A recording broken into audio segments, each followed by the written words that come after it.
Welcome, ladies and gentlemen. Thank you so much for your great support always. I'm so grateful for your continued support to this channel. Thank you so much, ladies and gentlemen. Chaos erupted at William Ruto's event at Uhuru Park.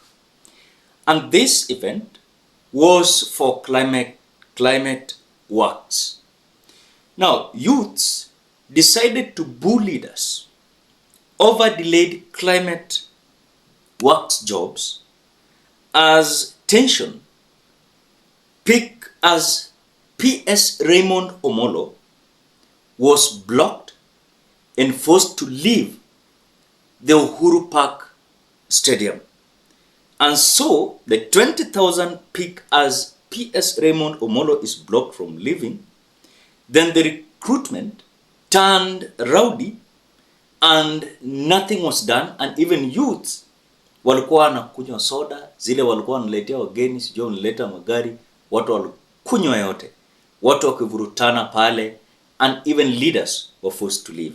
I want you to take a look at these videos, but before we watch, as you always do, ensure you like the video. And like the video, you automatically support the work that I'm doing in this channel, because sometimes you watch and you forget liking the video. So this is just a reminder.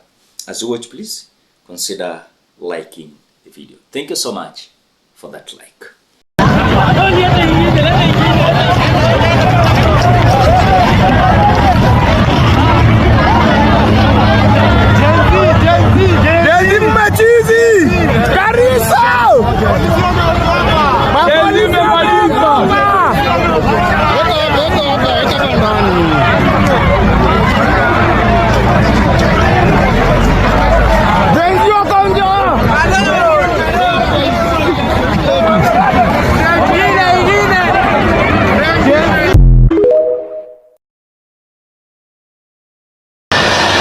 It started with all the hallmarks of a coordinated event, an induction ceremony for 20,000 youth hired under the Climate Works program, and they showed up early and in large numbers from all the 17 constituencies in Nairobi, registered and waited. For a moment, everything appeared to be going as planned.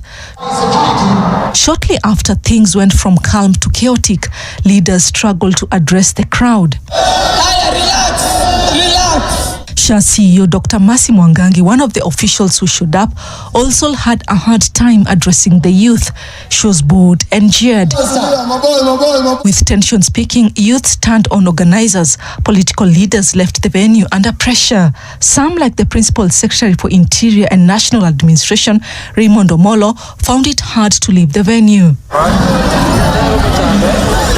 The youth surrounded the PS and attempted to block his exit. The state had come face to face with the wrath of youth unemployment. After the commotion died down, the CEO of the Nairobi Rivers Commission, Joseph Morashia, commented on the event, whose goals went topsy-turvy. And you could see that there are no jobs in Kenya, but as the government tries to do that, I think there is a requirement to think on how to add more jobs for the youth. The Climate Works program was launched this year.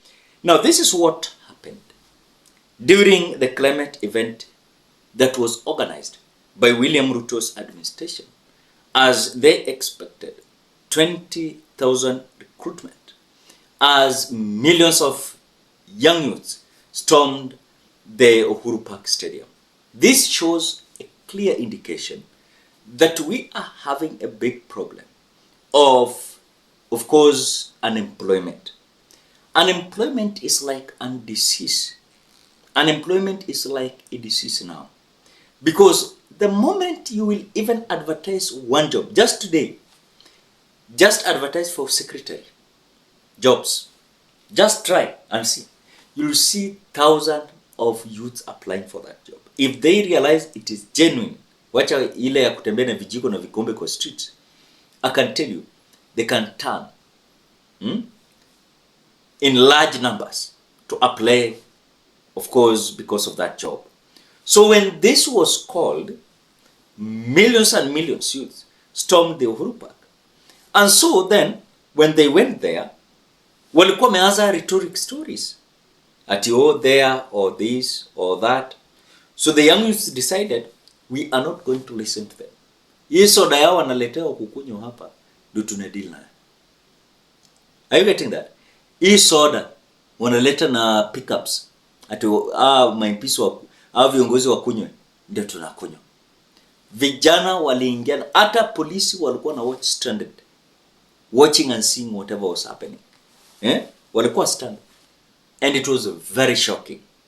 Literally shocking. And so Raymond Omolo, akina Mwangangi, and several other individuals were forced to leave.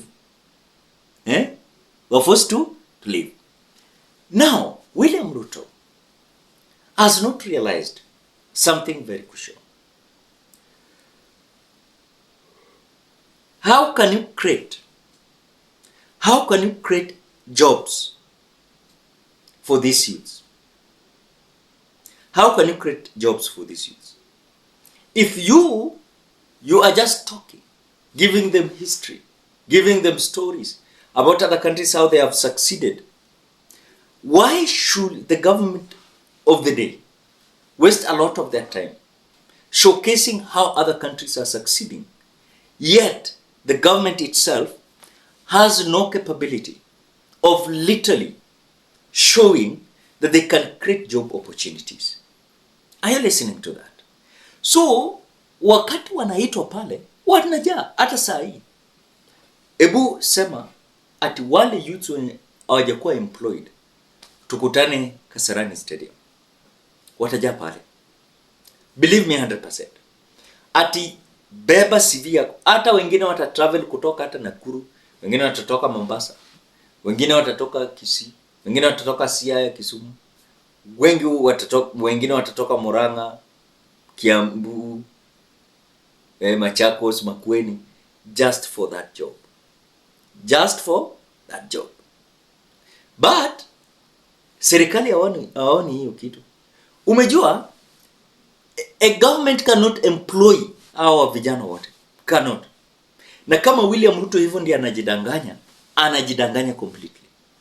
By creating job opportunities, you must look for investors. These investors will accept the conducive environment if you are not accusing the same youths as terrorists and criminals. Who will be willing to employ them? Nani atakuwa willing to employ them? Already the government of the day is our label as criminals and terrorists. Who is willing to employ them? None. No one will employ them. That is a fact. No one will employ them. Are you getting the fact there? So, hii story yenye sijui climate works, sijui ile housing program, will not solve the employment opportunity. Will not. Believe me 100%. Will not. And that is the reality. So, ukiona hao wanajaribu kuwaonyesha ati kuna uwezo ya ku absorb these individuals, it is not going to happen. Ladies and gentlemen, what do you think? Drop your opinion at the comment section below. Otherwise, thank you so much because of your great support. Please consider subscribing, liking, commenting, and sharing this video. Till we meet in another video.